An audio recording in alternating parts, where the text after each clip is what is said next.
Welcome back to the final fall semester episode of GWeek. We're happy to see you back for another episode.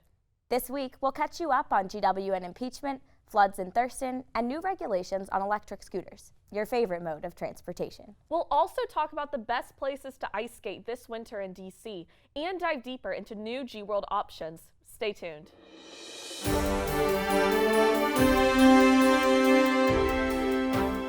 Welcome to the show. I'm Jessica Nix. And I'm Julia Albert. On Friday, November 15th, Thurston Hall was evacuated following a minor fire and flood on the dorm's third floor. GW opened the Marvin Center to all Thurston residents until the situation cleared later that night. Normal operations did not resume for almost a week. December 4th, GW law professor and legal expert Jonathan Turley was invited by Republicans to testify during the impeachment hearings. Overall, Turley's arguments were skeptical of the validity of the grounds of Trump's impeachment. Turley also testified in the 1998 during Bill Clinton's impeachment, where he argued in favor of Clinton's impeachment. This month, over 11,000 scientists declared that we are in the middle of a climate emergency. With climate change bringing greater challenges every year, reporter Madeline Taylor explores how the GW Office of Sustainability, as well as schools around the world, are working to reduce their carbon footprint and combat climate change. Earlier this month, a group of more than 11,000 scientists officially declared that our planet is facing a climate emergency. The report was published by Bioscience, a peer-reviewed scientific journal with scientists from over 150 different countries. They say the crisis is linked to excessive consumption and a wealthy lifestyle. This is shown by the recent spike in forest fires worldwide. In California alone, 94,000 acres have already been burned. Warm season days have increased by 2.5 degrees since the 1970s, according to Earth's Future, an environmental journal. Australia is also facing a bushfire crisis that has led to 3 fatalities and destroyed over 150 homes. On Sunday, Prime Minister Scott Morrison refused to answer questions of climate change. Italy's education minister said it's part of an effort to place the environment at the core of basic education. We spoke to Megan Chappell, the director of GW's Office of Sustainability, to discuss what we can do as DC college students to reduce our carbon footprint and aid in climate change education. In terms of what the meteorologists and the scientists do predict is they're looking at, more storms, more frequent storms, more severe rainfall. In Foggy Bottom, per se, the thing we'll probably feel the most are increased heat days, so extreme heat days, and also increased risk of extreme weather. We're in an urban setting, and so there's a lot of impermeable surface, which means rain doesn't soak into cement or into pavement. It soaks into things that are permeable. So things like green roofs and these other small pockets of gardens or parks that absorb water are a really good solution. So the university has made a commitment to become carbon neutral, and there are a handful of universities in the United States who have done this, so it's a pretty significant commitment to make. The university's date for neutrality, which means to eliminate or negate all of our greenhouse gas emissions, is 2040. Currently, GW sources 50% of these lights, and the power that's going into your camera is provided by a solar farm that we have built in North Carolina with a partner, Duke Energy Renewables. The other thing that we've done is make our buildings more energy efficient, and we're going to be doing more of that, really investing in our buildings, making them more energy efficient going forward. With climate change education from GW and Italian schools alike, progress is being made towards a more sustainable future. For GWeek, this is Madeline Taylor. Thanks, Madeline. Be sure to stay tuned after the break for more. Universities like George Washington play a critical role in hosting debate and discourse on events of the day. The right answer is not to refuse the other. The right answer is not to say, get rid of this religion. It's not part of us. It's wrong. I think that the story of America is the story of race. So when I think of the questions that I'm asking or the stories that I'm going to write, I'm thinking, okay, well, what are we learning about our country? Well, I think the likelihood of him being indicted is close to 100%. There was a lot of hurdles that had to be cleared in order for that to happen. One of the reasons that Donald Trump is president is because there is such a frustration with the way that Washington functions. Sympathy is one thing, but empathy is the language of recovery, and it's something that's without a doubt instilled into every person that's in recovery. It's never lead with the positive, it's always lead with the perceived negative. Well, that is part of the problem. I mean, I actually would agree with you on that. Thank you. You're welcome. One of the things that we have seen that is most under siege in this country is the notion of civil discourse, and we here at GW, among other things, very much want to stand for that.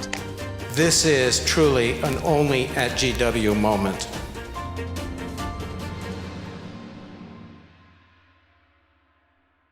Welcome back. George Zimmerman, the man who shot and killed 17-year-old Trayvon Martin while volunteering for his Neighborhood Watch patrol, filed a lawsuit against Martin's family. Zimmerman's suit is for $100 million, which he says is for defamation and malicious prosecution. In early November, a video surfaced of a GW freshman making anti-Semitic remarks in Thurston Hall. Since the video leaked, various student organizations have spoken out about intolerance on campus. Here's Eva Grossman with the story. Unfortunately, this year, GW has experienced many forms of hate speech. In early November, there was an anti-Semitic incident on campus. Today, we had the opportunity to speak to some Jewish students and hear what they had to say. The incident involved a leaked Snapchat video of a GW student in Thurston Hall making anti-Semitic comments as a friend recorded her. The student, who has since admitted to being intoxicated in the video, has apologized for her words and reportedly taken steps to learn more about the Jewish faith. But Jewish students remain uneasy about the existence of anti-Semitism on campus.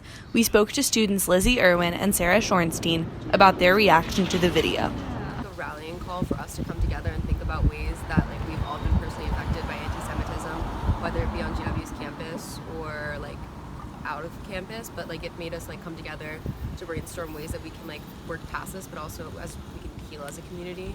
To be completely honest with you, I was a little bit not surprised, but I do think I am glad that it ended there and it didn't go further and it didn't incite violence in any sort of way.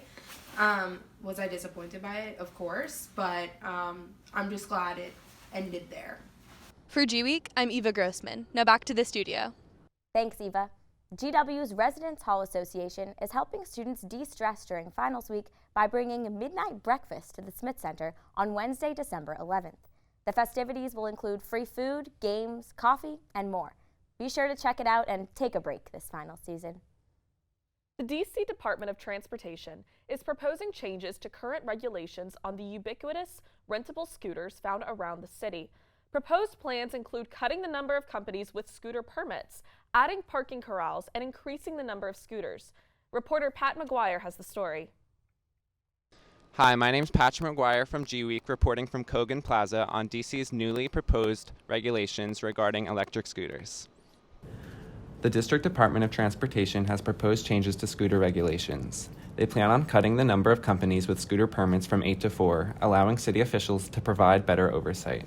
Officials also plan on increasing the quantity of scooters from 5,000 to 10,000 and adding 100 parking corrals for dockless scooters and bikes.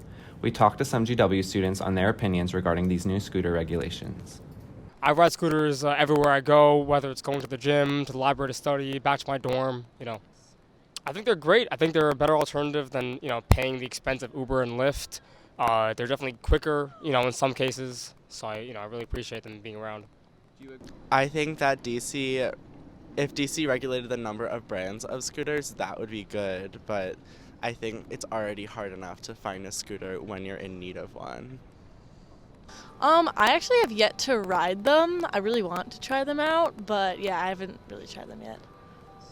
Do you think DC is right in putting regulation down? Do you think there's too many? I think so because with safety, I think it might be a good thing, just in case. But I don't really know because I haven't had many interactions with them. But yeah.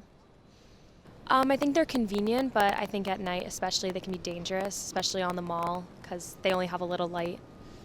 I think they're kind of funny to see. But at the same time, I've definitely tripped over them before, so they can be a nuisance. I think if there's no regulation at all, then DC should probably be doing something. For GWeek, I'm Patrick McGuire. Joining us in the studio is DC News reporter Pat McGuire to give us an update on DC scooter regulations. Pat, could you tell us a little bit more about the updates? Yes, there have been some changes. The District Department of Transportation announced this past week that the reason for the drastic decrease in scooter companies permitted in DC is that many of these companies were seeking permits for devices that don't comply with city regulations. This left DC with 4 main operating scooter companies: Jump, Skip, Lyft, and Spin. The Department of Transportation plans on adding 1 more company to this list with the name of Hellbiz in the early months of 2020. DC will be the 4th city with Hellbiz bikes and scooters, following New York, Milan, and Rome. They also announced that they plan on rethinking their original proposal of banning scooters usage during the late hours of the night due to the many complaints they received. The Department of Transportation will continue to consider bills that regulate scooter usage in DC during the new year. Oh, that was really interesting, Pat. I'm disappointed to see Lime leaving DC because I felt like that was the original scooter company. Everyone knew the green scooters, and it's sad to see them leave for sure. That's true. I'm a Bird fan all the way, so. Okay, I understand. That's fair. Yeah, I was always a Skip fan until I heard one that caught on fire last year. And so I heard it's just about really that. shocking to me that they still got a contract because of that. Yeah, I think so too. I did a package about scooters in my sophomore year, and it's so funny to see how they've evolved because they were brand new at the time, and now it's really funny. It's very interesting. Well, thank you so much, Pat, for joining us. It was a great package. Thank you for having me. We'll be right back with more. All right, we'll be ready in about 5 minutes. I'll be ready.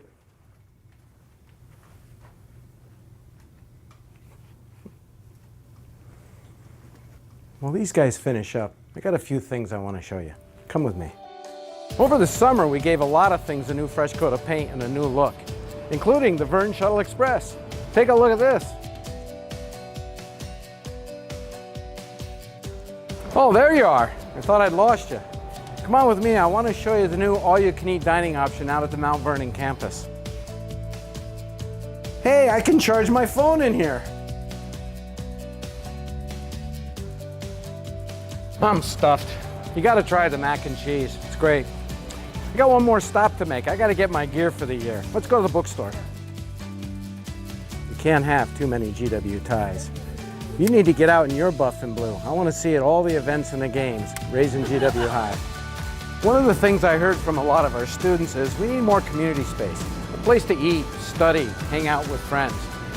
Like this one. This is one of our new spaces. We need to get going. Got to get back. This is going to be an exciting year. And action. Welcome back.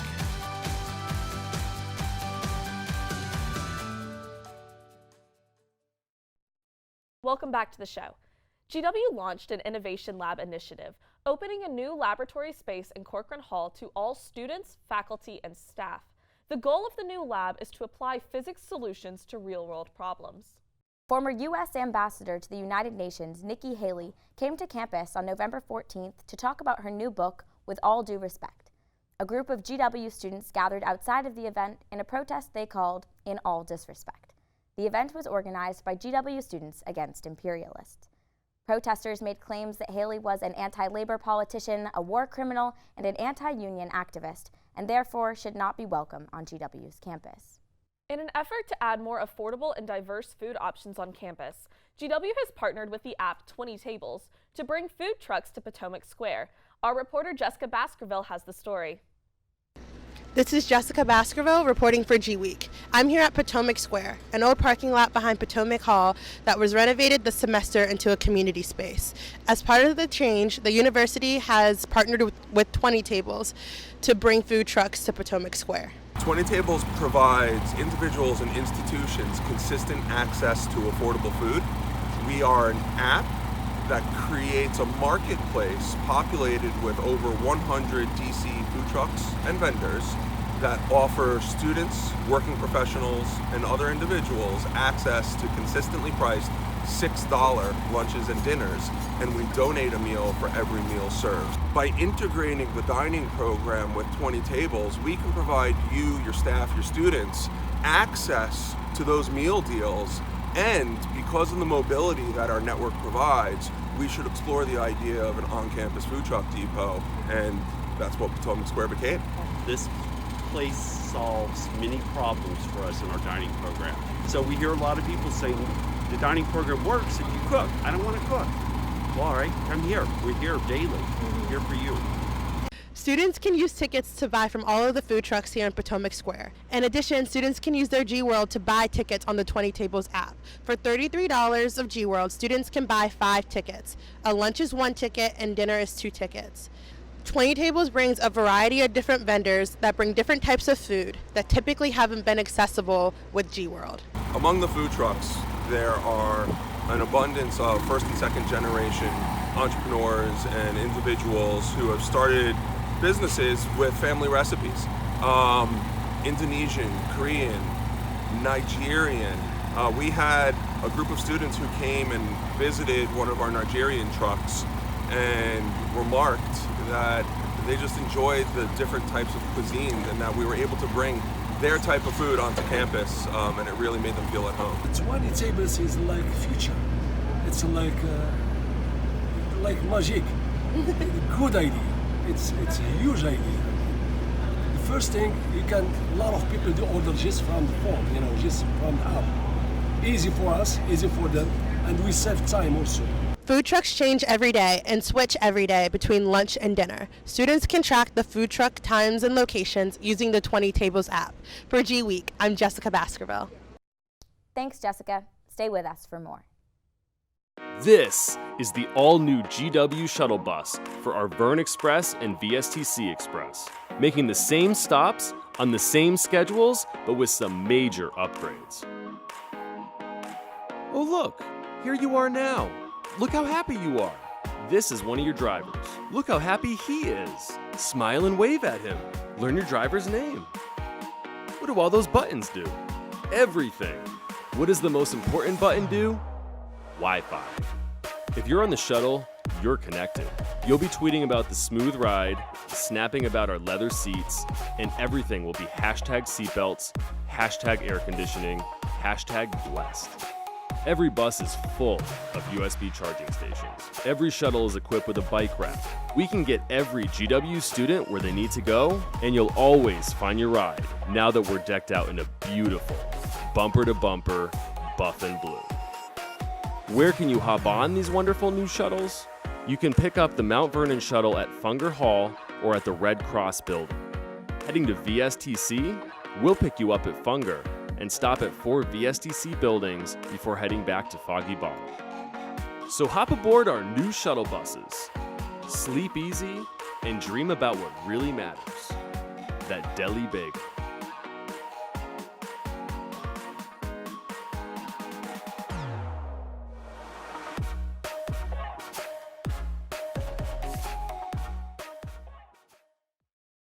Welcome back.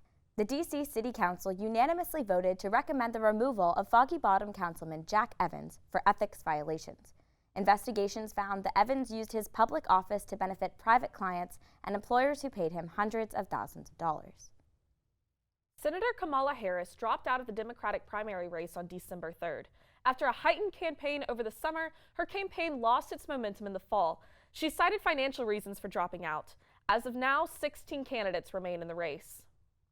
DC has so much to offer during the holiday season, including amazing spots to ice skate. Filled with festive lights and sculptures, the National Gallery of Art Sculpture Garden is a great family-friendly place to visit this season. And this marks our last episode as your anchors. I will be graduating in May, but you can always catch Jessica on Colonial Crossfire. We're going to miss Julia so much here at GWeek, and I've loved working with you this semester. It's been so great. Thank you, Jessica. I'll miss GWeek a lot, but I'll definitely be back to visit. As always, check us out on GW-TV.com and on our Facebook, Instagram, and YouTube pages. Be sure to check out our new anchors next semester, Devin Link and Simone McKenney. Thank you so much for tuning in. It's been a great semester. Good luck on your final exams, and be sure to tune back into GWeek after winter break.